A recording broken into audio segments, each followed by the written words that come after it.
Coming up on this Thursday edition of Daybreak, Korea lays out its stance to the US government on shared historical issues between Seoul and Tokyo after Japan re-examined its landmark apology for wartime sex slavery. Defense Minister Kim Kwon-jin vows a thorough investigation into the recent deadly shooting spree at an army outpost near the inter-Korean border. He stresses measures will be put in place to prevent a similar incident happening again. Plus, in a bid to encourage the public to spend again in the wake of April's ferry disaster, the Korea Chamber of Commerce and Industry recommends deregulating the service sector and offering tax breaks to companies returning to Korea. Daybreak begins now.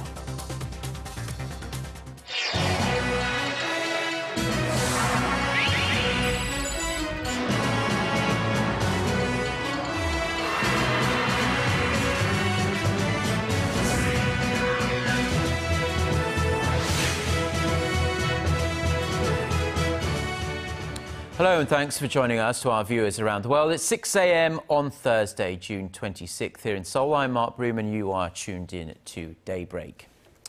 Our top story this morning, the diplomatic dispute over Tokyo's recent re-examination of its landmark apology for wartime sex slavery is raging in Washington as the two sides attempt to get US support for their stance on the issue. The Korean government, as well as Korean American organizations, are countering the Abe administration's claims that the 1993 apology, known as the Kono Statement, was born out of political negotiations with Korea.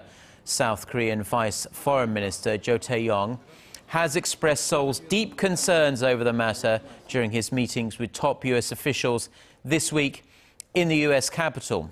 Organizations such as the Korean American Civic Empowerment and the Council of Korean Americans have also been lobbying hard congressmen and women for their support. Seoul's Foreign Minister Byung-se said that Korea is looking at all options from a strategic perspective to firmly respond to Tokyo's review. Japan's ambassador to the United States submitted an official statement on the review to a think tank in Washington this last Friday and explained Tokyo's stance on the matter to congressmen. Now, the world's largest international maritime warfare exercise, dubbed RIMPAC, begins on this Thursday off the coast of Hawaii and will last for 5 weeks. This year, a Chinese warship will be joining the US-led naval drills for the first time, which is a significant move by the two leading superpowers. The Chinese People's Liberation Army has already sent its missile destroyer as well as 3 other naval ships to Hawaii to participate in the annual friendly multinational exercises. The exercises come amid relatively high tensions as Beijing asserts itself in its maritime disputes with its neighbors in the East and South China Seas, while Washington looks to reinforce its influence in the Asia-Pacific region. First held in 1971, a total of 23 countries will be taking part in this year's drill.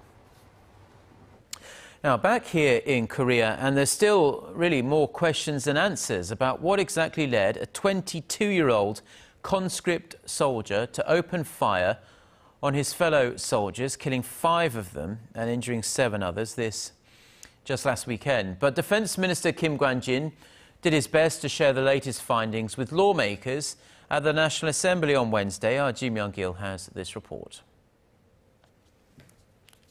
At a special Q&A session at the National Assembly on Wednesday, Parliamentary Defense Committee lawmakers lashed out at Defense Minister Kim Kwon-jin over last weekend's shooting spree, asking why the sergeant, who had been on a watch list for special attention, had been on the front line.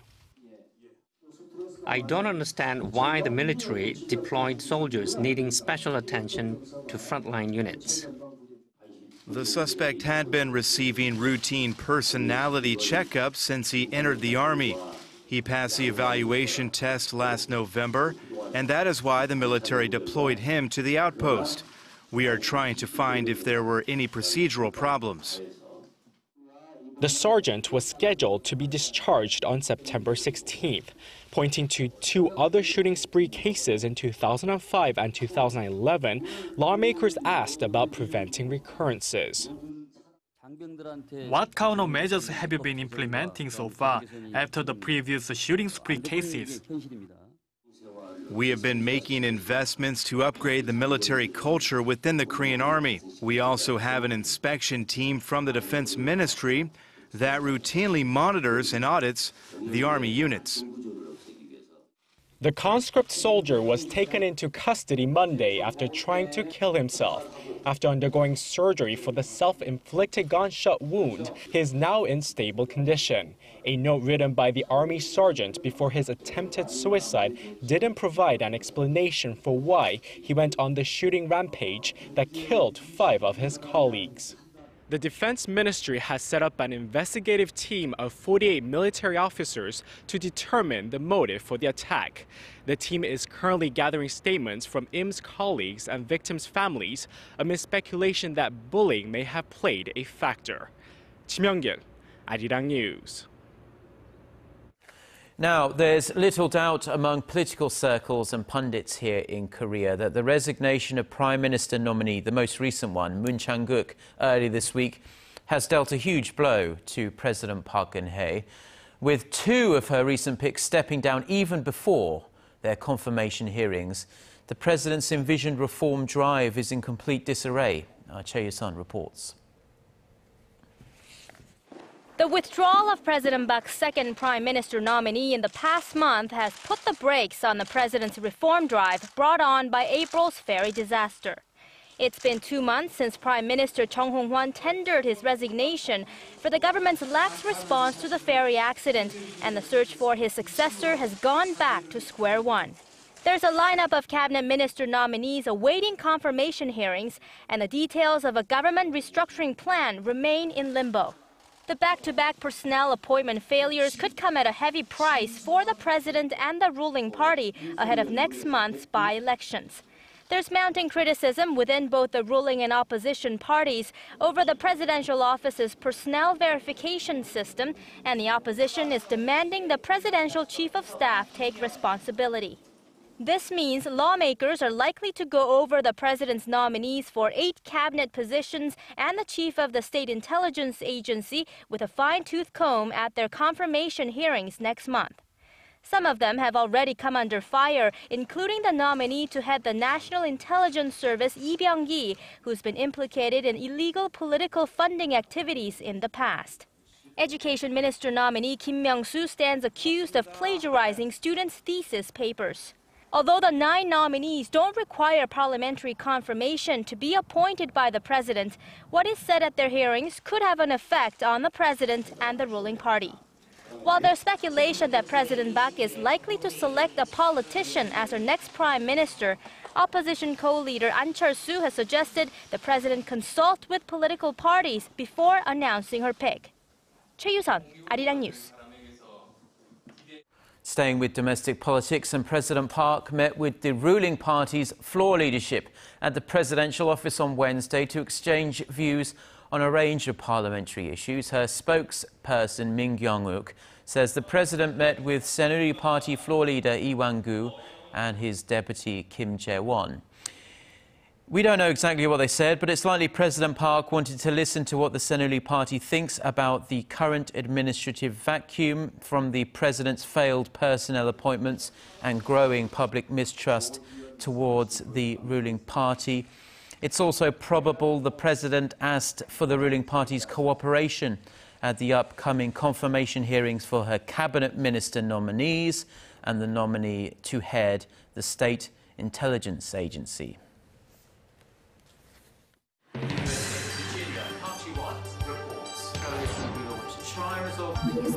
We start before the sun rises to bring you the latest stories out of Korea.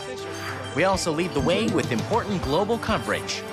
Stay on the pulse of what is happening with Daybreak.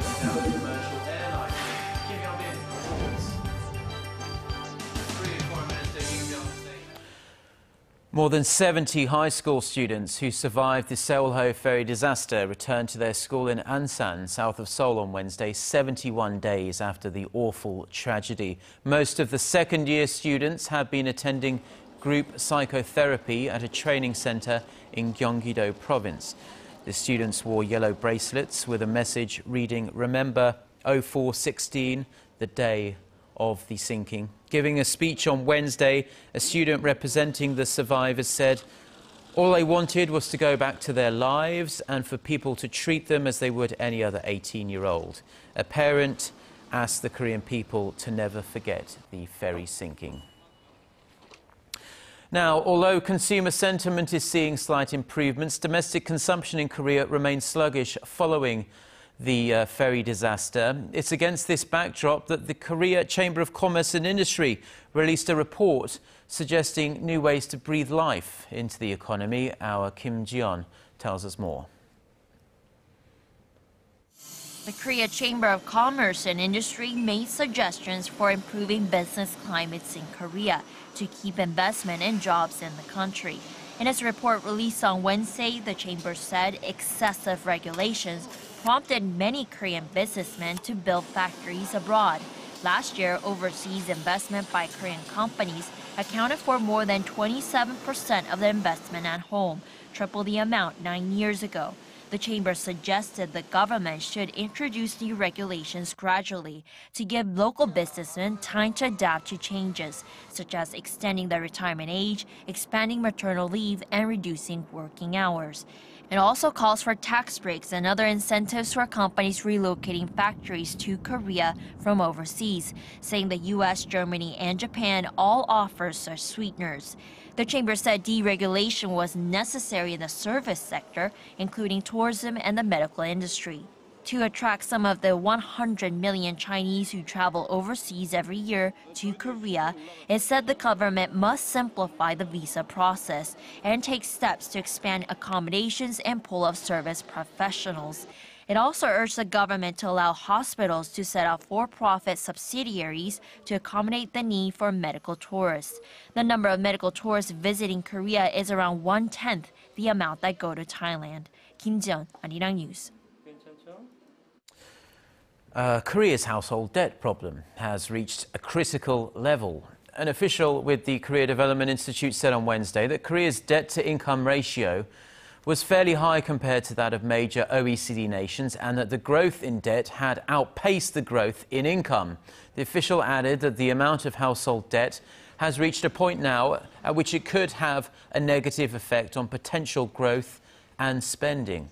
It is considered dangerous when the debt-to-GDP ratio is 85%, and Korea's figure stood at 85.6% last year. To tackle the problem, the KDI official suggested closer inspections of non-banking institutions and their lending practices. The number of newborn babies in Korea spiked in April. Statistics Korea said Wednesday that more than 37,000 babies were born that month, up nearly 2% from a year earlier. It marks the biggest jump in 17 months and comes just in time, really. Childbirths in Korea had been on the decline for 13 straight months before February. Policymakers have been trying to boost the nation's extremely low birth rate over concerns it will have on future growth here in Korea. Now, before it's too late will be the theme of a shocking anti-smoking campaign that will hit the airwaves here in Korea beginning on this Thursday. It features a man in his 40s smoking a cigarette with a stressed impression on his face. A close-up shows a blood vessel bursting in his brain, and then the man in a hospital bed. We can see the ad there. The Ministry of Health and Welfare hopes that this graphic video will play some part in bringing down the country's very high smoking rate. Last year, Korea's smoking rate was second highest among OECD members, barely trailing heavy smoking country Greece. Now, the month of June is an important month in Korea as it's designated to remember the patriots and fallen heroes who made sacrifices for the nation. And because of this, President Park visited a cultural exhibit to highlight the importance of preserving cultural heritage in protecting one's country. Also marking a monthly Culture Day on Wednesday, the president looked around a number of Korea's national treasures, including the UNESCO-listed Hunminjeongeum Haerae, which were protected during Japan's colonial period by a man known as Gansong. President Park praised Gansong for his efforts to protect the Korean people's soul through cultural heritage preservation, adding that we too have a duty to pass down our cultural assets to all our future generations. Now, from actors to sportsmen to government officials and researchers, dozens of people from around the world have been invited by Korea's Culture Ministry to Korea to build a global network by taking part in the ministry's Cultural Partnership Initiative. Our Park Ji-won has this report. 80 people from 40 different countries will explore Korea for the next 5 months as part of the Cultural Partnership Initiative program run by the nation's Culture Ministry. Participants will spend that time at 16 different host organizations, including the National Theatre of Korea and the National Kugak Center. Participants will take part in diverse activities from performance to research. As a Taekwondo player, instructor and a coach in my country, this is a very good opportunity because Korea is the main part of the Taekwondo, heart of the Taekwondo, especially Kukiwon, and I'm really happy to be here as a CPI member. I'm a theatrical performer. I make sound with my body, sound effect, for example, and I play talking drum as well, traditional drum. I believe I'm going to explore so much in in South Korea. I came to Korea for research Korean music and culture, and next 5 months I will be in Jeonju at Intangible Cultural Heritage Center for Pacific and Asia region. Since 2005, nearly 900 people have participated in the annual cultural exchange program. It aims to enrich cultural diversity and build networks among global experts through the sharing of their own cultures. Park Ji-won, Arirang News.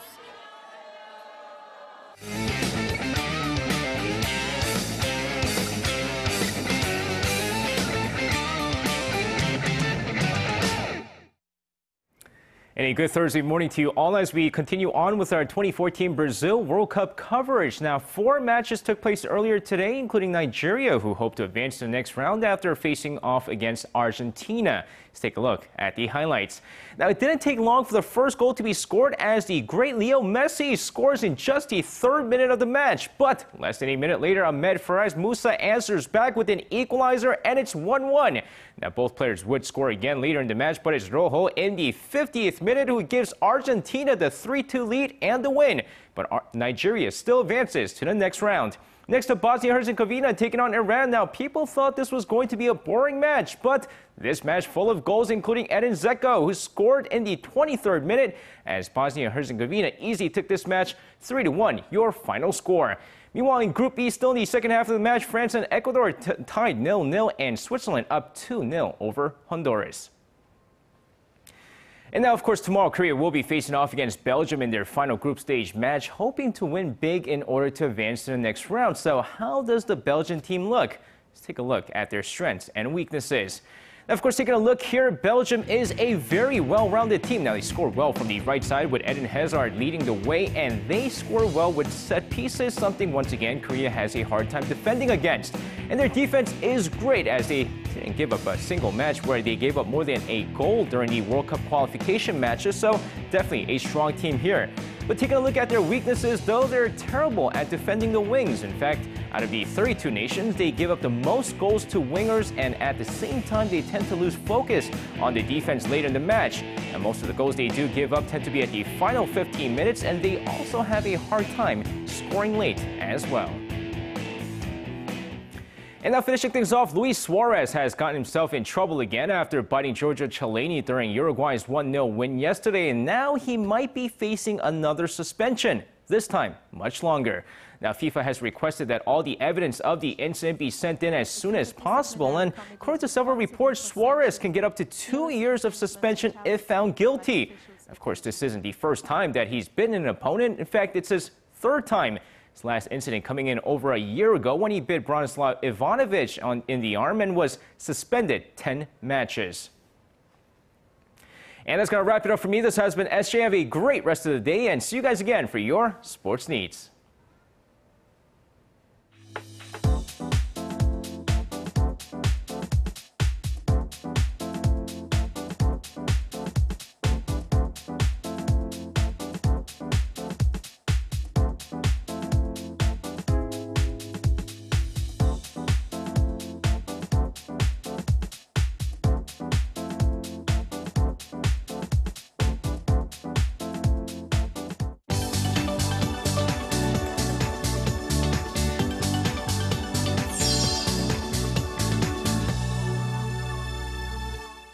Time now for a look through the international headlines we're following this Thursday morning. For that, we turn to our Eunice Kim standing by at the news center. Good morning, Eunice. Good morning to you, Mark. Iraq's Prime Minister Nouri al-Maliki has said forming a national emergency government in the face of the unfolding crisis is not in the books. In a televised address, he warned that such calls represented a coup against the constitution and an attempt to end the democratic process. Maliki has called for all political forces to reconcile in the face of the, quote, terrorist onslaught, stopping short of promising greater representation in the government for the Sunni Arab minority. Meanwhile, U.S. Secretary of State John Kerry, who is in Brussels for NATO talks, urged Mideast nations to hold their fire. U.S. and Iraqi senior military officials had confirmed that Syrian warplanes had launched airstrikes in Iraq, likely against ISIL militants who had joined forces with the al-Nusra Front, al-Qaeda's affiliate in Syria, at the two countries' border. The move is significant as it opens a way for militants to further firm their grip on both sides of the border. An explosion at a busy shopping plaza in Nigeria's capital of Abuja has killed at least 21 people and injured at least 17 others. Police were securing what they described as a crime scene, though it was yet unclear who or what was behind the blast. Eyewitnesses described scenes of chaos at the city's Wuz district. Body parts scattered, people covered in blood, and smoke billowing in the area. Cars outside the complex were burnt out and windows shattered. The BBC reports the shopping district was packed with people at the time. Western nations are warning they have more sanctions in store for Russia unless Moscow acts further to de-escalate tensions in Ukraine. Following a meeting of NATO foreign ministers, U.S. Secretary of State John Kerry urged Russian President Vladimir Putin to publicly call on separatists in Ukraine to lay down their arms. While applauding President Putin's request to cancel a law that would allow him to launch a military intervention in Ukraine, Kerry said that could be reversed in 10 minutes. Officials also said German Chancellor Angela Merkel and French President François Hollande spoke to Putin and Ukraine's President Petro Poroshenko on the phone for an hour Wednesday to urge them to work together. The Barack Obama administration has lifted a ban on U.S. oil exports that has been in place since the 1970s. The U.S. Commerce Department approved 2 Texas-based companies to ship a type of lightly processed crude known as condensate to buyers abroad, which can be turned into gasoline, jet fuel, and diesel. According to sources familiar to the case, the shipments could begin as early as August and are likely to be small.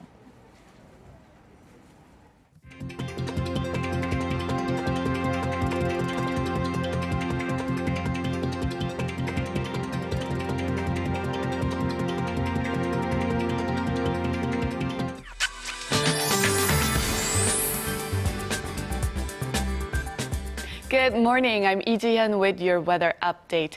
Well, it didn't seem like we had lots of sun here in the capital yesterday, but the humid and the heat in the air made a hot day yesterday.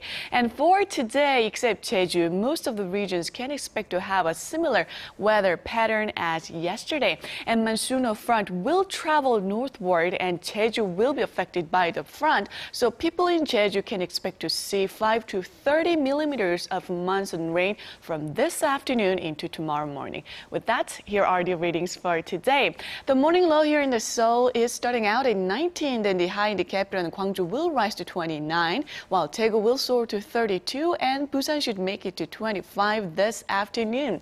Now for other regions, it looks like down in Jeju should see a high of 24, Daejeon and Dokdo will reach 29 and 24 respectively, while Mount Keungang hikes up to 20. Well, that's all for now, but I will be back with more updates after 10. Thank you, Jian. And those are the stories we have for you at this hour. Korea Today is coming up in 30 minutes' time, and we'll be back at the same time on Friday. Until then, goodbye.